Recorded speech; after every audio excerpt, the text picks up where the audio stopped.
বছরের শেষ দিন দুটোতে কলকাতার মধ্যেই ঘুরতে যাবেন ভাবছেন, কিন্তু কলকাতার মোটামুটি সব কিছুই দেখা হয়ে গেছে। কি দেখবেন, কি করা যায় বলুন তো? চলুন একবার বরঞ্চ সায়েন্স ওয়ার্ল্ডের হাত ধরে ভিক্টোরিয়া মেমোরিয়াল ঘুরে আসা যাক। না না, আমি আমাদের চেনা ভিক্টোরিয়ার কথা বলছি না। ভিক্টোরিয়া মেমোরিয়ালে বিকেলবেলা নতুন করে যোগ হয়েছে একটি লাইট অ্যান্ড সাউন্ডের শো, আর সেটা দেখতেই আজ আমরা সপরিবারে চলে এসেছি। বিকেল 5:30 থেকে এখানে টিকিট কাউন্টার খোলা হয়। 6:45 নাগাদ শো শুরু হবে।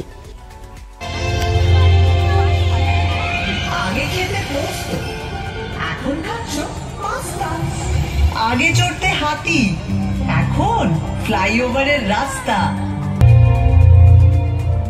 আমায় নিয়ে পট এঁকেছে, এখন হচ্ছে মিম।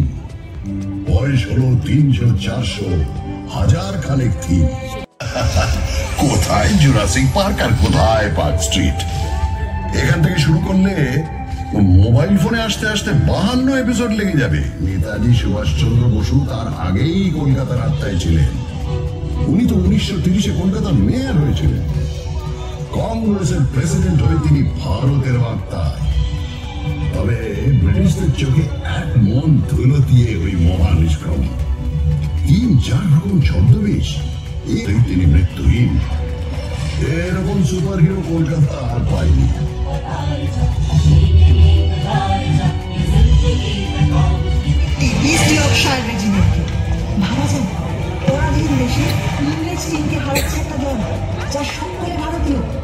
কলকাতার ইতিহাসে জল জল করছে সেই দিনটা। ওই সালে ব্রিটিশরা সইতে পারছিল না, তাই 1905-এ ঠিক করলো বাংলাকে বিভাগ করে দেওয়া হবে। এমনকি মুমূর্ষ নগরী। আচ্ছা, মুশকিল হলো, তোমাকে তো লোকে সিটি অফ জয়ও বলে। ব্রিটিশদের সময় তোমাকে বলা হতো the second city of British empire, মানে লন্ডনের পরেই। সে তো পয়সার জন্যে। তাকালে একাডেমি অফ ফাইন আর্টস এর এক্সপেরিমেন্টাল পেন্টিং, ওদিকে তাকালে রেস কোর্সের ঘুরে টাকা ওড়ানো, আবার অন্যদিকে ক্লাবে ক্লাবে কোট প্যান্ট পরা কলকাতায় বাবুদের ইংরেজি আনা। ভিউজ আর নিউজ শেখাচ্ছ আমাকে? তোর নারী নক্ষত্র চিনি, বুঝলি?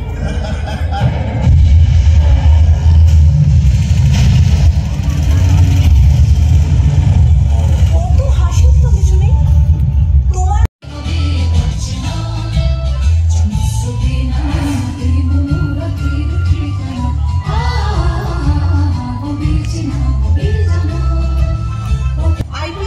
ঝলমলে হিরে, উৎপল দত্ত। তুমি জন্ম যখন 76-এর মন্বন্তর এসেছিল, সেও তো মানুষেরই তৈরি দুর্ভিক্ষ, ব্রিটিশদের তৈরি দুর্ভিক্ষ। তারা মানুষকে হিংস্রভাবে নিংড়ে খাজনা নিচ্ছিল, ধান জমিতে আফিম আর নীল চাষ করছিল। তখনও পড়ে পড়ে আমার বুকে মরেছে লাখ লাখ অসহায় মানুষ। কি করব, চুপচাপ চেয়ে থেকেছি। তখন যদি একটা আইপিটিএ থাকতো। তোমার ইতিহাসটা যে যখন গোলাপ জলে জল শোধ চলছিল, তখন তুমি কেমন ছিলে বাবু? আধা ঘুমন্ত ঢুলছিলে।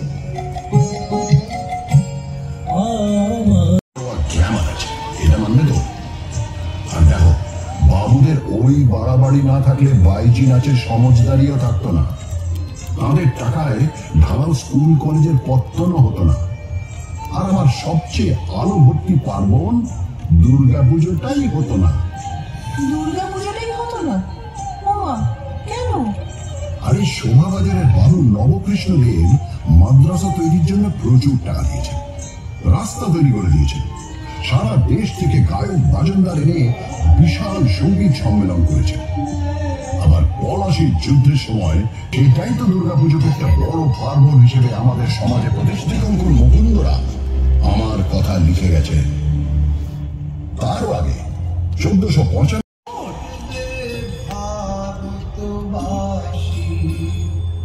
আমি হাসি হাসি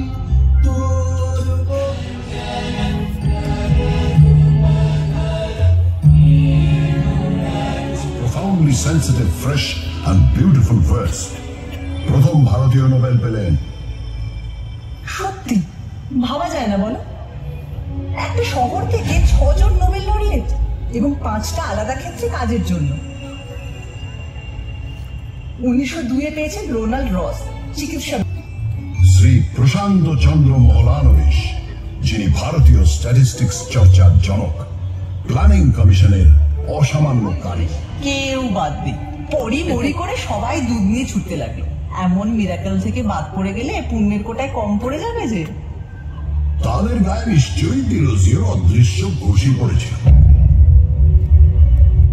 একটা 17 বছরের অ্যাংলো ইন্ডিয়ান ছেলে হিন্দু কলেজে ইংরেজি পড়াতে এসে তার ছাত্রদের শেখাচ্ছে তর্ক করুন, যাচাই করুন, যুক্তিবাদী হও, প্রথাকে চ্যালেঞ্জ করুন।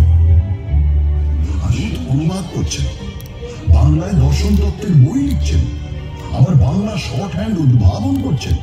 এমন গগনেন্দ্রনাথ অসামান্য চিত্রকর, কার্টুনও আছেন, ছবিতে কিউবিস্ট ভাবও আনছেন। আর অবনীন্দ্রনাথ ঠাকুর, তার আঁকা ছবি আর লেখা গল্প, এই দুই বাংলা সংস্কৃতির বিস্ময়।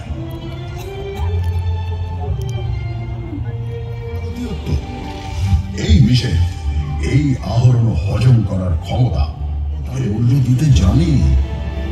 যিনি প্রাইজ পাননি, অখ্যাতি নিয়ে মারা গেছেন, তাকেও পুজো করতে যে এই উদ্বাস্তুদের যত দোকান, তার মূলে ওই অগৌরবের নির্বাসন।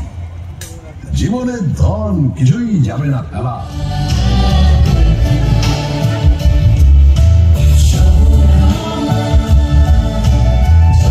আশা করি সায়েন্স ওয়ার্ল্ডের সাথে আজকের এই বিকেলটা তোমাদের সকলেরই খুব ভালো কাটলো, আর সেই সাথে কলকাতার কিছু জানা ও অজানা তথ্য জানতে পেরে অনেক বেশি সমৃদ্ধ হলাম। এরকমই আরও কিছু ভিডিও দেখার জন্য সায়েন্স ওয়ার্ল্ডকে অনেক বেশি লাইক, শেয়ার আর সাবস্ক্রাইব